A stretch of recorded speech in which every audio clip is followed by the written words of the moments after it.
Isang mapagpalang araw na naman sa inyong lahat. Ngayon nga ay nandito lang ako sa bahay dahil hindi ako nagtinda ngayon. At syempre sa mga mamis dyan, alam na kapag nasa bahay lang, walang gagawin kundi ang maglinis ng bahay at maglaba.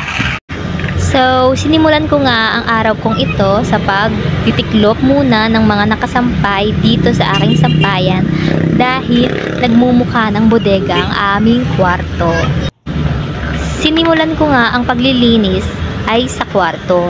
Siyempre, sa kwarto unang nating sisimulan ang lahat dahil dyan tayo unang tatayo at gigising sa kwarto. Eto nga at tiniklop ko na ang aming kumot, nice ang mga unan, at pinagpagan ko rin ang aming kama. Kung mapapansin nyo nga, ang aming dingding ay medyo madumi na.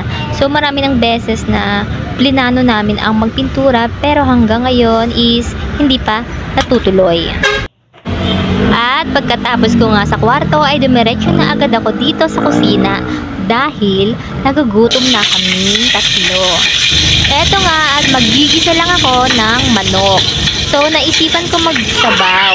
Ang gagawin ko ngayon ay ang sinabawang manok sa kamatis at pechay.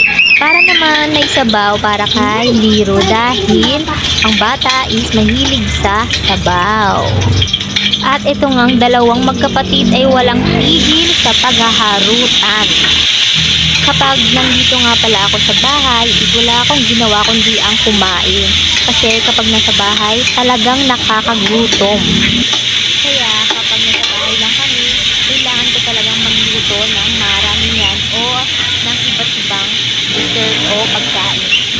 Kapag nasa bahay nga pala ako is mas gusto ko yung kinakain namin is sarili kong luto, yung hindi kami bibili sa labas dahil mas nakakatipid at mas marami pa kaming nakakain.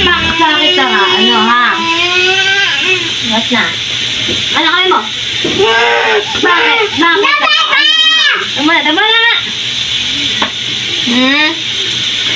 Kita ko sa video.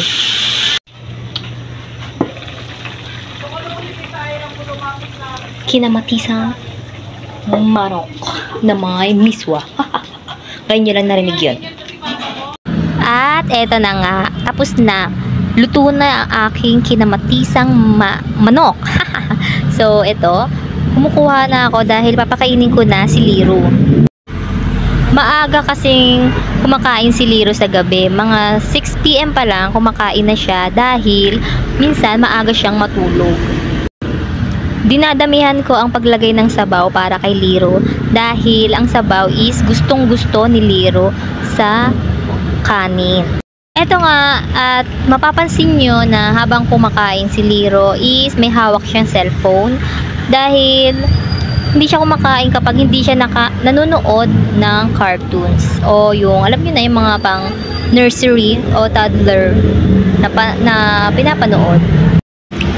Medyo mali rin ako sa part na to dahil bawal nga diba kung mag-cellphone ng bata habang kumakain. Pero ito yung way ko para mapakain ko ng maayos si Liro at ng sapat. Kasi hindi talaga to kumakain kapag hindi nagsi-cellphone or hindi siya nakakapanood ng favorite cartoons niya. Eto nga at sumusubo na rin ako ng paunti-unti dahil natakam ako at ang bango nga nitong niluto kong sinabawang manok sa kamatis at pechay. Natakam din ako kaya ito kumakain na rin ako.